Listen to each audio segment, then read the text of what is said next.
Sobat Republika, uang pajak yang kita bayarkan salah satunya supaya wakil rakyat tidak usah bayar pajak.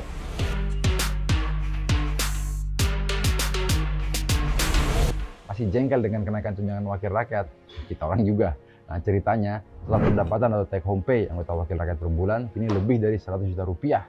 Rincian itu dari komponen gaji plus tunjangan. Ada tunjangan rumah senilai 50 juta rupiah, kemudian ada tunjangan beras naik dari 10 juta menjadi 12 juta rupiah, tunjangan bensin naik dari 5 juta menjadi 7 juta rupiah. Nah dengan penghasilan sebegitu, anggota dewan bisa dapat keringanan bayar pajak dengan tunjangan PPh pula, nilainya 27 juta rupiah per bulan. Nah ingat, itu uang rakyat yang dipakai untuk mengubah anggota dewan.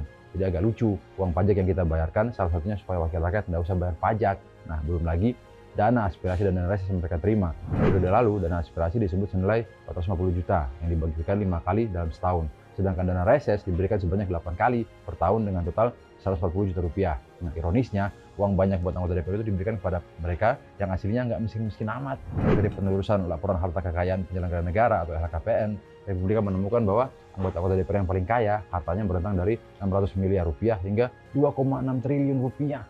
Sementara yang paling sedikit hartanya sekitar 350 juta. Sisanya di atas setengah miliar semua hartanya anggota dewan.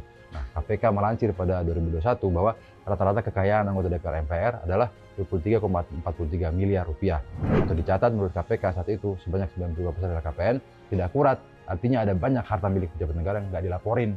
Nah, angka kekayaan para anggota dewan tersebut jauh melampaui masyarakat yang mereka wakili.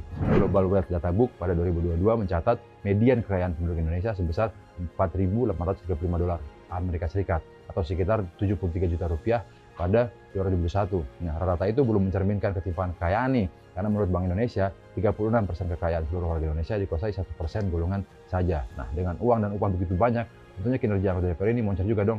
Anda salah. Nah, ternyata, Forum Masyarakat Peduli Parlemen Indonesia mencatat bahwa dalam 10 bulan awal DPR periode ini, mereka itu hanya berhasil mengesahkan satu undang-undang dari 42 rancangan undang-undang daftar prioritas tahun 2025. Sementara asesmen kritis terhadap kebijakan pemerintah makin jarang keluar dari mulut anggota dewan.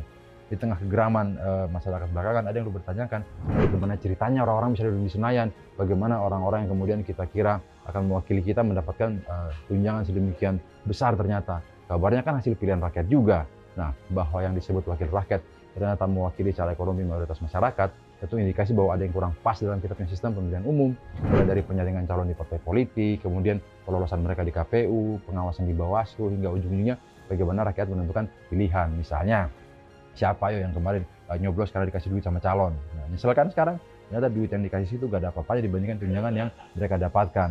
Artinya, jangan marah-marah di medsos doang. Hukuman terhadap anggota dewan yang dianggap tak layak, ya lewat pemilu juga, bisa anggota bersangkutan atau partainya tidak dipilih lagi, atau bisa abstain sampai sistem yang lebih ideal dirumuskan. Demikian, saya Fitri Zamzami. Assalamualaikum warahmatullahi wabarakatuh.